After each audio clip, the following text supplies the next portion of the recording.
Émission spéciale Jazz Horn Dance depuis la salle de Verdun à l'Aigle. De retour sur Radio Sensation, nous sommes toujours en direct de l'Aigle, dans le département de l'Orne. Nous suivons le cheminement de l'ouverture du festival Jazz Horn Dance 2017. C'est la 12e édition. Nous sommes à l'Aigle où nous avons tout à l'heure devisé avec Muriel Henry qui ouvrira donc le bal avec un spectacle qui s'appelle Tu me suis.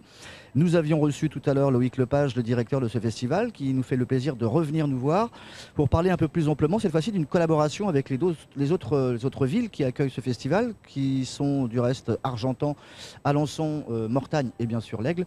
Et nous avons comme invité Pierre Bouton qui représente Alençon Visite, qu'on pourrait appeler comme étant le successeur d'un office de tourisme qui a vécu sa belle vie. Et donc Loïc Lepage en tant que directeur du festival. Pierre Bouton, bonjour. Bonjour. Pourquoi Alençon Visite ?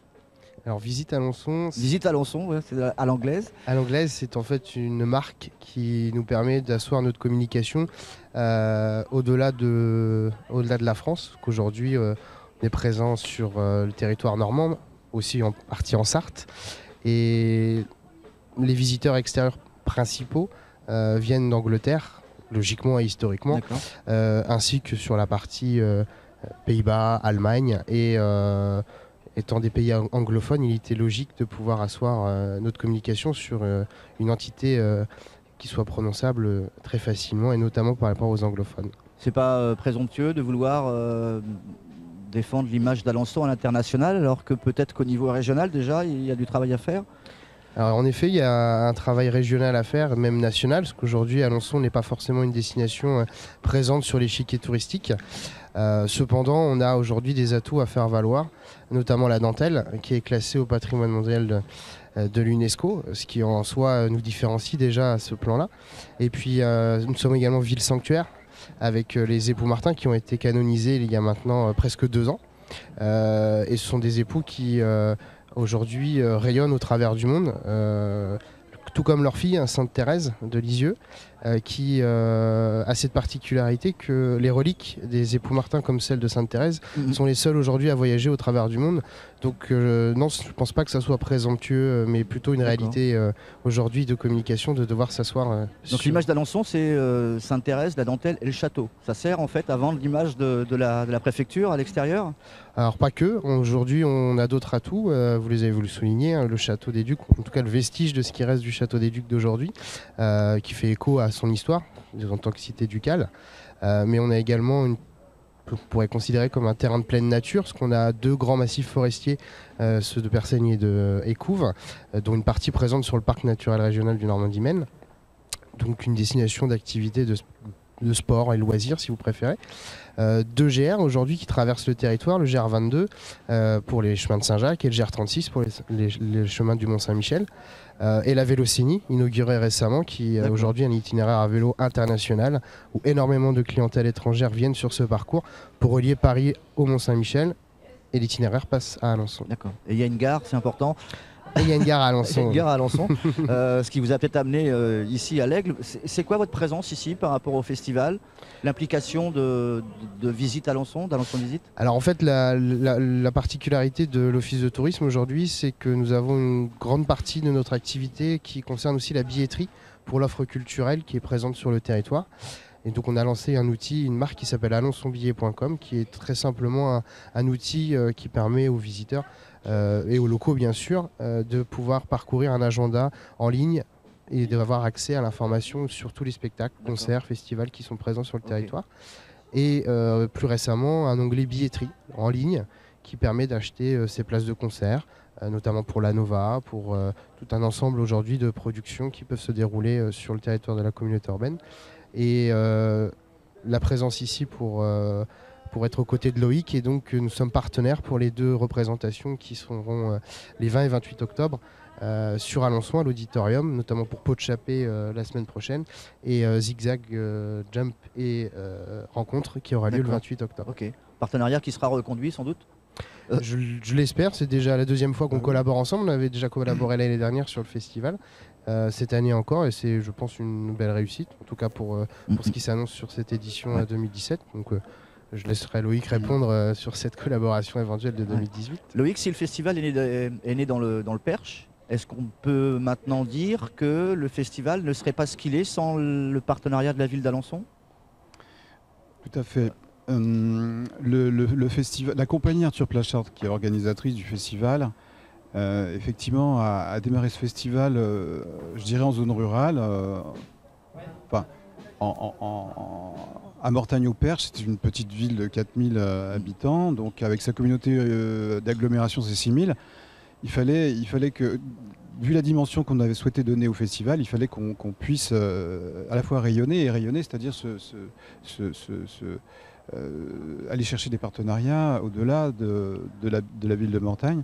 Et très vite, nous sommes allés rencontrer les élus d'Alençon, d'Argentan, et puis les choses se sont nouées au fur et à mesure des éditions avec ces villes. Et ça nous a permis aussi de rencontrer d'autres partenaires, de s'associer avec d'autres partenaires, comme aujourd'hui à Visite, et puis l'EPIC en fait, puisque c'est un EPIC, hein, il faut dire, c'est un peu technique, mais en soi c'est véritablement une structure qui met en place des dispositifs qui permettent d'aider aux acteurs culturels de rayonner davantage en soi. Les spectacles se déroulent où à Alençon principalement ? Alors, pour cette édition, ils se dérouleront à l'auditorium du Conservatoire. D'accord. Voilà. Pas de présence au théâtre ou l'année dernière, nous étions au théâtre. Cette année, nous ne le sommes pas. Mais enfin, nous sommes aussi à Argentan, au Quai des Arts, et puis à nouveau à Mortagne-au-Perche, au Carré du Perche. Donc de belles salles, de belles infrastructures pour accueillir les spectacles. C'est un spectacle à taille humaine. On ne peut pas se permettre de faire des spectacles pour Jazz and Dance dans des salles de plus de 1000 personnes, par exemple ?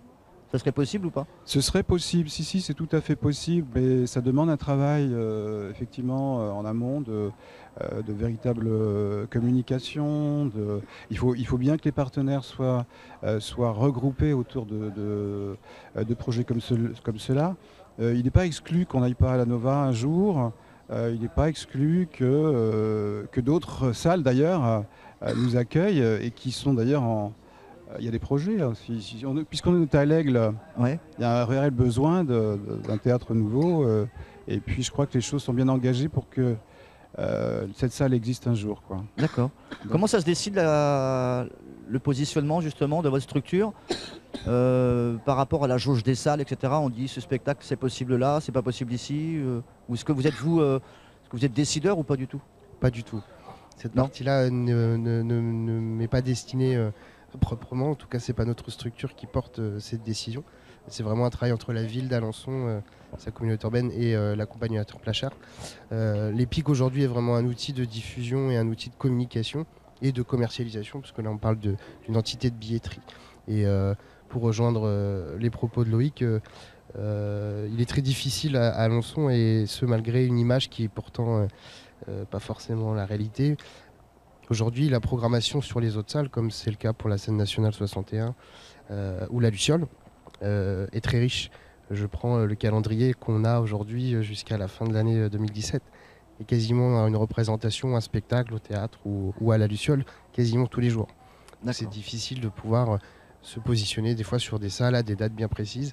Et cette année, l'auditorium devait être disponible, et ce qui devait certainement arranger l'organisation du festival, plutôt qu'une programmation Luciole qui se décide déjà très longtemps à l'avance, aussi bien pour la scène nationale que la Nova.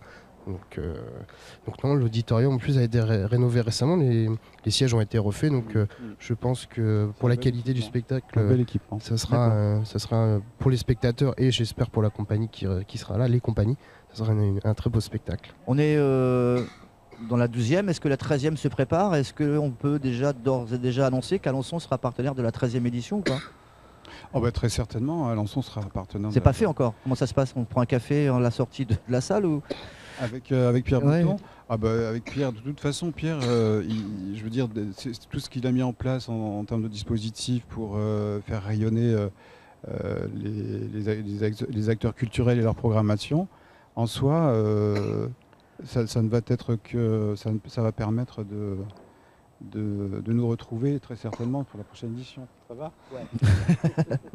On arrive au terme de cette émission. Comme ça, Pierre va pouvoir prendre Ça, c'est un c'est verre le d'eau. climat, hein. C'est l'été indien. On vit l'été indien, là, alors, tu vas voir. Là, avec tous les piments Parce que ça qu'il faut comporte. dire qu'il fait très très beau. Il faut vraiment venir Exact. au festival. Ouais. Et on dit qu'il faut venir à l'Aigle Cette pour le année, spectacle à de l'Aigle. Marianne Henry ce soir. Voilà. Merci d'avoir accepté notre invitation. On se retrouve tout à l'heure. La suite sur Radio Sensation.